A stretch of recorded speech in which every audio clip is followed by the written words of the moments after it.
Okay, in this short video, we're just going to go through a few of the questions that were raised in today's class.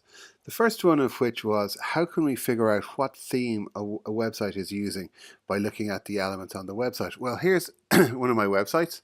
I call it Presidents of the United States. It doesn't really matter what it's all about, but here's how we find out what theme I'm using for this website.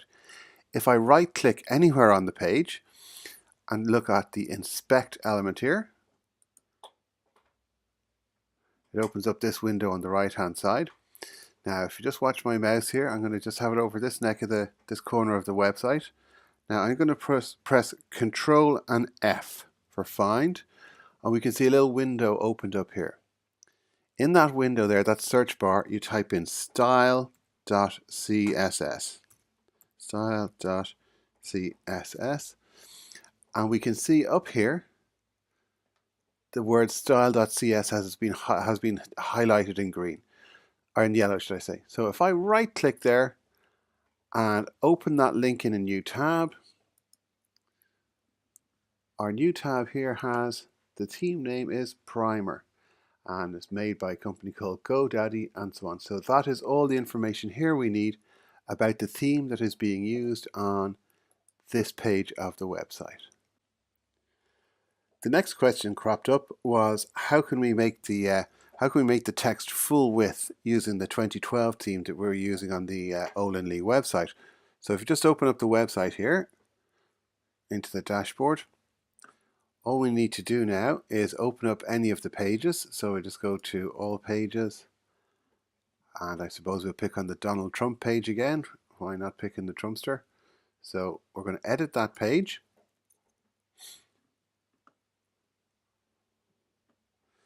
Now, before we open up that page, or before we change the page, we'll just view the page here. So we'll open it up in a new tab to remind ourselves what it looks like.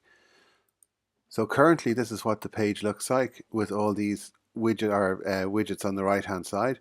But how can we make this content full width and get rid of those widgets? Well, it's really very simple. So we go back into our page here. And I said in the class, it's a simple one click away, and this is where the click is. It's in the template section here. If we click that, full width template with no sidebar, and if we update the page there, now if we go back to our Donald Trump page here, and if we refresh that, the sidebar should disappear. And voila. So this page is now full width.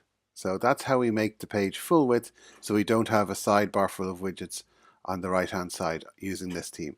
Now, not all themes will support this option, but most of them should. So that's how we remove the right hand sidebar in the 2012 theme. Okay, the next change we're going to make to the page is how we can link this picture of Superman to a page on the internet. So what we'll do is we'll link it to the google.ie. So what we do is we just click on the image, and we go to the link box up here. That will introduce a link. So we type in http://www.google.ie. Just check I spelled that right. Turns out I didn't. Google.ie. So we apply that link, update our page.